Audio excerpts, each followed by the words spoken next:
Supreme court ने air marshal Arshad Malik को बतौर CEO PIA बहाल कर दिया है। आइंदा समाअत पर ज़ाती हैसियत में तलब कर लिया है। अरशद मलिक की जानिब से अवार्ड किए गए ठेकों की तफसीलात भी तलब कर ली गईं। चीफ जस्टिस ने रिमार्क्स दिए कि जिसको गिलगित घूमने का शौक होता है वो पूरी फैमिली को जहाज में बिठा कर ले जाता है। इदारे से खिलवाड़ करने वाले आज भी काम कर रहे हैं। इसी पर इस्लामाबाद से ये रिपोर्ट देखिए।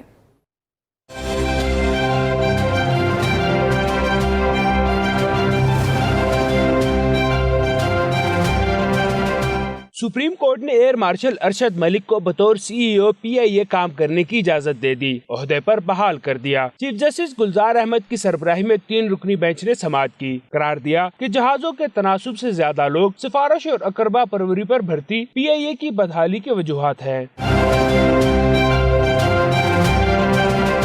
दौरान समाअत साबिक वज़ीर-ए-आज़म की जानिब से जहाज के इस्तेमाल का भी तस्करा। चीफ जस्टिस ने रिमार्क्स दिए कि बड़े जालिम लोग हैं, पूरा जहाज लेकर चले जाते हैं। किसकी इजाजत से जहाज लंदन एयरपोर्ट पर खड़ा रहा? पार्किंग फी किसने दी? PIA का मसला तो हल हो जाएगा, लेकिन एयरपोर्ट पर कस्टम और सिविल एविएशन का क्या करें? कस्टम, FIA समेत तमाम इदारे माफिया हैं जो आवाम की तज़हीक के लिए बैठे हैं। कराची एयरपोर्ट पर जिन्होंने तशद्दुद किया वो काबिल शनाख्त है। जस्टिस इजाजुल हसन ने रिमार्क्स दिए कि PIA में प्रोफेशनल्स को लाने की जरूरत है। PIA की बेहतरी से मुतालिक सियासी हुकूमतों के बरवक्त फैसले न लेने से ये हाल हुआ। अटॉर्नी जनरल के दलाइल के बाद अदालत ने करार दिया कि एयर मार्शल अरशद मलिक बतौर CEO PIA काम जारी रख सकते हैं। साथ ही आइंदा समाअत पर PIA इंतजामिया और यूनियन ओहदेदारों को तलब कर लिया। अरशद मलिक की जानिब से दिए गए ठेकों की तफसीलात भी मांग ली। करार दिया कि इंतजामिया आगाह करे कि उन ठेकों का जारी रहना जरूरी है और किन का नहीं। 20 अप्रैल को दोबारा समाअत होगी।